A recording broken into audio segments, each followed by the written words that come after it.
GIC city की कक्षा 10 के प्यारे बच्चों, आपका गणित विषय की कक्षा में स्वागत है। आज भी हम दिए गए रेखाखंड को दिए गए अनुपात में विभाजित करना सीखने का क्रम जारी रखेंगे। हमारी आज की रचनात्मक समस्या इस प्रकार है। एक 7.6 सेंटीमीटर लंबा रेखाखंड खींचिए तथा इसे 5:8 के अनुपात में विभाजित कीजिए तथा दोनों भागों को मापिए। यानी हमें एक 7.6 सेंटीमीटर लंबा रेखाखंड खींचना है, वह उसे 5:8 के अनुपात में विभाजित करना है। उसके बाद जो दो भाग हमें प्राप्त होंगे, हमें उनकी लंबाइयों को भी मापना है।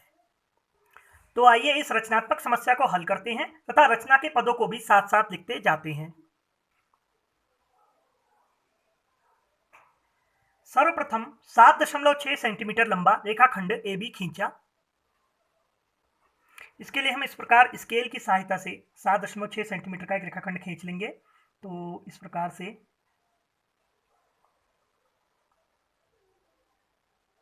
सावधानी पूर्वक हमने 7.6 सेंटीमीटर का रेखाखंड खींच लिया और इसका नाम रख देंगे हम ए और बी। ये हो गया हमारा रेखाखंड ए बी, जिसकी लंबाई है 7.6 सेंटीमीटर।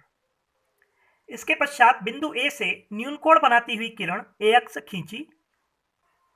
इसके लिए हम इस प्रकार स्केल की सहायता लेंगे पुनः और ए बिंदु से कोई भी न्यून कोण बनाती हुई एक किरण खींच लेंगे और इस किरण का नाम होगा AX।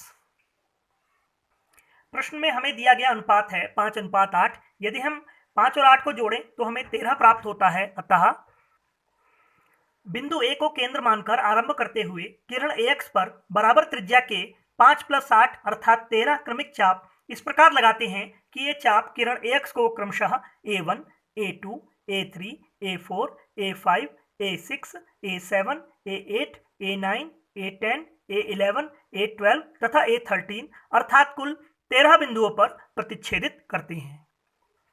चाप लगाने के लिए हम बिंदु ए से आरंभ करेंगे और इस प्रकार की नोक टिका देंगे। ये हो गया हमारा पहला चाप। अब इस चाप ने जहां पर AX किरण को हमारी काटा, वह बिंदु हो जाएगा हमारा A1। अब A1 को केंद्र मानकर हम अगला चाप लगाएंगे। तो इसी प्रकार A1 पर हम प्रकार की नोक टिकाते हैं। ये हमारा दूसरा चाप हो गया। इसने जहां पर प्रतिच्छेदित किया, यह बिंदु हो जाएगा A2। इसने जहां प्रतिच्छेदित किया उस A2 को अब केंद्र मानेंगे और उससे हम तीसरा चाप लगा लेंगे। ये चाप जहां प्रतिच्छेदित करेगा वह बिंदु हो जाएगा A3। इसी प्रकार से हम चाप लगाते चले जाएंगे।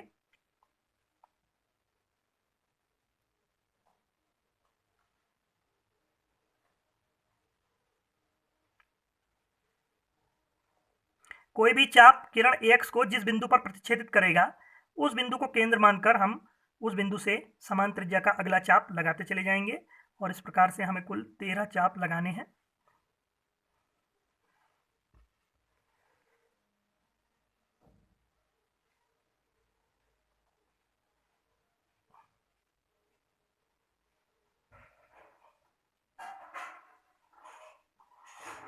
देखते हैं कितने चाप हो गए। 1 2 3 4 5 6 7 8 9 10 11 12 13 चाप हो गए। अब इन चापों ने जहां जहां काटा है किरण AX को, उन बिंदुओं को नाम दे देंगे हम। ये A1 हो गया था, ये बिंदु हो गया A2, ये बिंदु हो गया A3, इसी प्रकार ये A4, यहाँ पर A5, ये वाला बिंदु हो गया A6, ये बिंदु हो गया A7, ये बिंदु हो गया A8, यहाँ पर आ गया A9, यहाँ पर आ गया A10, ऐसे ही यहाँ पर A11, ये वाला बिंदु हो गया A12 और ये अंतिम बिंदु हो गया A13 यानी कि A13। इस प्रकार हमने किरण AX पर बराबर दूरी पर 13 चाप लगाकर 13 अलग अलग बिंदु प्राप्त कर लिए।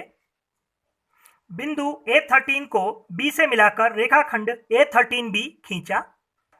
इसके लिए जो हम ये अंतिम बिंदु है A13, इसको इस प्रकार स्केल की सहायता से B से मिला देंगे। तो ये ऐसे हमको मिला देना है। इस प्रकार हमने रेखाखंड A13B प्राप्त कर लिया। अब क्योंकि हमें दिया गया अनुपात 5:8 है, जिसमें पहली संख्या 5 है, अतः रचना के अगले चरण में हमने पांचवें बिंदु अर्थात A5 से A13B के समांतर एक रेखा खींची। बिंदु A5 से A13B के समांतर रेखा खींचने के लिए हम यह जो कोण है A13B, इसके बराबर कोण हम A5 बिंदु को शीर्ष मानकर तथा AX को आधार मानकर बना लेंगे, जिसकी प्रक्रिया हम पहले भी सीख चुके हैं। उसके लिए सर्वप्रथम हम A13 जो हमारा बिंदु था वहां से एक ऐसा चाप लगाएंगे। ठीक है, ऐसा ही एक चाप हम यहाँ पर A5 से भी लगा लेंगे।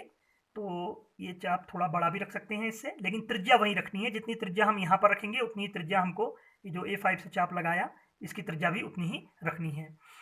तत्पश्चात अब हम ये जो चापीय दूरी दिख रही है, ये वाली चापीय दूरी, इसको हम डिवाइडर या प्रकार की सहायता से नाप लेंगे। तो यहाँ हम प्रकार का ही प्रयोग कर लेंगे। तो एक बिंदु यहाँ पर लगाया, एक प्रकार की नोक को हमने यहाँ टिकाया और उसके बाद हमने यहाँ पर ऐसे टिका लिया। देखिए, ठीक है, इस प्रकार इसको पकड़ना है कि जो स्केल या पेन या पेंसिल जो भी आप यूज कर रहे हैं उसकी दूसरी नोक यहाँ पर आ जाए। ठीक है, जहाँ पर यह चाप A13B को काट रहा है, और एक बिंदु हमें लेना है जहाँ पर यह चाप AX को काट रहा है। ठीक है, तो अब इस दूरी को हमने इसमें भर लिया, आप देख सकते हैं। ठीक है, इतनी ही त्रिज्या का चाप अब हम यहाँ से काटेंगे। कहाँ से? जहाँ पर यह चाप हमारी AX को काट रहा है। तो ये बिंदु हुआ, यहाँ से भी हमने एक चाप ऐसे लगा लिया। फिर से समझेंगे इस प्रक्रिया को। सबसे पहले हमने क्या किया, A13 से एक चाप लगाया, उतनी त्रिज्या का चाप हमने A5 से भी लगा लिया। तत्पश्चात हमने, अगर आप देखें तो यह चाप जो है यह AX तथा A13B दोनों को काट रहा है। तो हमने प्रकार में यह चापीय दूरी फीड कर ली, इतनी ये आई दूरी। इतनी ही दूरी से हम यहाँ पर भी एक चाप काट लेंगे। ठीक है, अब हम बिंदु A5 को, ये प्रतिच्छेदन बिंदु जो हमने प्राप्त किया है, इससे मिलाते हुए एक रेखा खींचेंगे। इसकी सहायता से हमें अभीष्ट रेखाखंड या रेखा जो भी प्राप्त करना चाहें जो कि A13B के समांतर होगी वह प्राप्त हो जाएगी। तो अब हम A5 को इस प्रतिच्छेदन बिंदु से मिला देते हैं। तो हम इस प्रकार A5 को इससे मिला देंगे। बहुत ही सावधानी पूर्वक एक कार्य करना है।